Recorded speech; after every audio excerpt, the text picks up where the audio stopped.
Tottenham Hotspur Football Club has revealed its new Nike home and away kits for the 2026-27 season, launching them with a promotional film shot entirely within the club's local community in North London. Tottenham Hotspur are reportedly accelerating their summer recruitment drive, with head coach Roberto De Zerbi keen for the club to target both West Ham United midfielder Matheus Fernandes and Newcastle United star Sandro Tonali as he looks to overhaul his midfield options ahead of the new season. And Spurs will kick off the new Premier League season away to Brentford on Saturday 22nd of August, 5:30pm kickoff. And the less said about the May's fixtures, the better. Here are your daily Tottenham news headlines.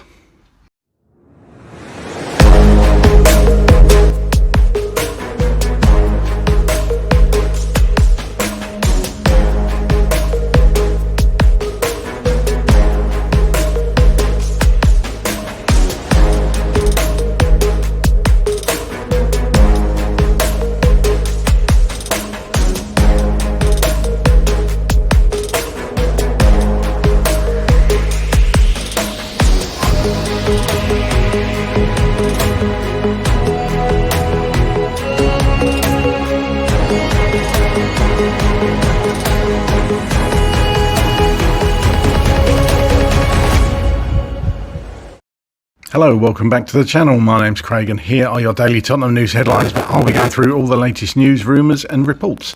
If you're watching on YouTube and are not already as yet subscribed to the channel, please consider doing so. Like, share and comment below. And if you're listening on an audio platform, please hit that follow button and leave a review if you can. And make sure you turn on the notification bell so you get notified whenever we go live or upload a video to the channel. Okay, let's get into it.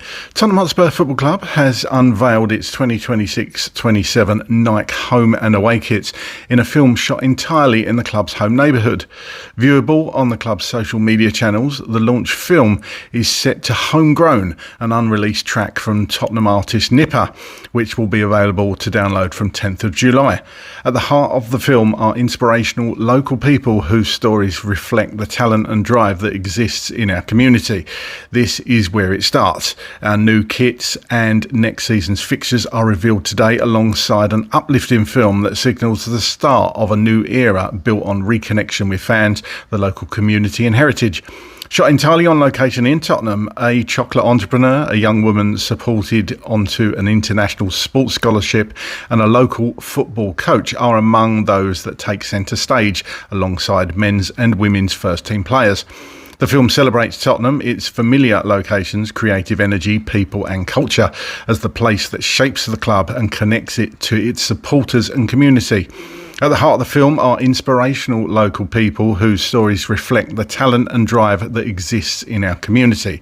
They appear alongside Pan Nation's Steel Orchestra, a Tottenham-based group that has been in existence for nearly 20 years, providing a safe space for people of all backgrounds to learn and grow together via steel pan music. Legendary former club captain Ledley King and Tottenham-born British and European cruiserweight boxing champion Vidal Riley also make cameo appearances in the film. They include the Antwerp Arms, which became North London's first community pub after being saved from developers by Spurs supporters, the club and local residents, and Roller Nation, which brings people of all ages together through dance, music and skating culture. The film culminates with players from across the men's and women's first team wearing the 26-27 Nike kits for the first time. The home kit draws on the club's lily white heritage, while the away kit brings a vibrant contemporary look inspired by Tottenham's cultural diversity and urban street style. Club captain Christian Romero does not appear in the film. Give Me Sport report that Tottenham Hotspur have stepped up their summer transfer plans, with reports claiming head coach Roberto De Zerbi wants the club to pursue both West Ham United midfielder Matheus Fernandes and Newcastle United star Sandro Tonali as part of a major midfield rebuild. According to the report, Spurs remain determined to land Tonali despite fierce competition from several Premier League rivals. The Italian international is viewed as De Zerbi's dream signing, weekend, with Tottenham reportedly prepared to make a substantial offer in an attempt to lure him away from Newcastle. However, Tottenham are also exploring a move for Fernandes, having made inquiries about the highly rated Portuguese midfielder. The 21-year-old enjoyed an impressive campaign and has attracted interest from Manchester United, Real Madrid and Paris Saint-Germain, with West Ham believed to value him at around £80 million. The report suggests De Zerbi sees Fernandes and Tonali as separate targets rather than alternatives, with the Spurs boss keen to add both energy and technical quality to his midfield options ahead of the 2026-27 season. Any move for either player is likely to be expensive. Newcastle are expected to demand close to £100 million for Tonali, while West Ham are holding firm on their £80 million valuation of Fernandes despite their relegation to the Championship. With Tottenham already active in the transfer market this summer, the pursuit of Tonali and Fernandes would represent a significant statement of intent from De Zerbi as he looks to reshape the squad and restore the club's competitiveness. And via football.london, Tottenham Hotspur and Roberto De Zerbi can now start planning their first start to a Premier League season together after the 2026-27 fixtures were released. De Zerbi will face exactly the same opening fixture to the Premier League season as Ange Postecoglou did in 2023 in a similarly European football-less campaign, as Tottenham make their way across London to face Brentford at the G-Tech Community Stadium on August 22nd with a 5:30 kick-off. Spurs' first home game of the campaign will be against Newcastle United on August 29th, with the fans hoping that Italian midfielder Sandro Tonali will be lining up on their side for that game rather than for the Magpies or elsewhere. Then comes a trip to Nottingham Forest before back-to-back home games against Everton and Aston Villa before Tottenham journey to Manchester United on October 10th. Spurs' first encounter against a promoted side comes on October 17th when they welcome Coventry City before heading to Stamford Bridge a week later to face Xabi Alonso's Chelsea. The two North London derbies arrive this season at the Tottenham Hotspur Stadium on December the 5th and then much later at the Emirates on May the 1st. The Christmas fixtures bring the near-annual pre-festive game against Liverpool, albeit at Anfield this time on December 19th, then currently slated for Boxing Day, but that could change. Spurs have a home clash with Bournemouth before welcoming Roberto De Zerbi's old team Brighton on December 30th with a current 8 p.m. kickoff. The Lily Whites' first Premier League game of 2027 will be a trip to Pep Guardiola-less Manchester City on January 2nd. The fixtures take their toughest turn, however, in the final month of the campaign as Spurs make that trip to Arsenal, then welcome Chelsea the following weekend. A game at Coventry is then followed up by a home clash against Manchester United before a final day tussle at Villa Park against Aston Villa, with Tottenham hopeful playing for something exciting in the finale rather than last season's very different nerves. Okay, here's my thoughts on all those stories today. Firstly, the 2026-27 kit launch. It's weird when the new home shirt comes out. It's so difficult to come up with something different, really, as regards to Spurs kit, a home kit, because it's just white. So it's okay, is what I'd say about the home kit. The away kit, however, I didn't like it at first when I saw it. It was obviously leaked a month or so ago. I wasn't sure about it, but it's actually grown on me. I really do like it. I personally like the training wear more than the shirts. I'll certainly wear them more than the shirts. But the away kit, it's actually grown on me. But get down in the comments, let me know, what did you think of the kit launch film and the actual kits themselves? Like with a lot of these things, they actually look better on, I think, than hanging on a peg. So yeah, let's see. But they're out now. And the third kit, I believe, is going to be announced in July at some time. I think that's a light purple sort of coloured shirt, so let's see about that one. I wasn't too sure about that one either, but again, they often look better on, don't they? The reports on Fernandes and Tonali, this is a really interesting one. Mateus Fernandes for West Ham had a good season for the Hammers, of course, now relegated. You'd think West Ham do have to shift on some of their better players, whether Bowen goes, of course, as well, Souček. Obviously, big rumours about Somerville as well. But Fernandes would be a real coup, because it looks like, or it did look like at the time, that Fernandes was Manchester United bound. But it seems like Tottenham have come in. These are pretty reliable reports that Spurs are in for Fernandes, that De Zerbi wants the player.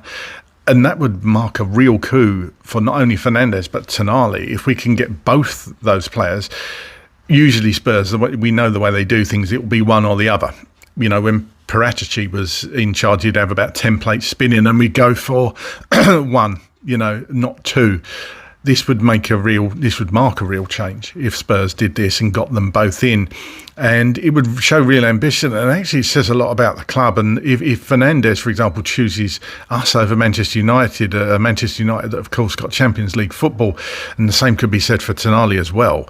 That's a real big statement by Tottenham. And you know, as I've said in previous reports, we've started off strongly in this transfer window, obviously with Van Hecker now being announced.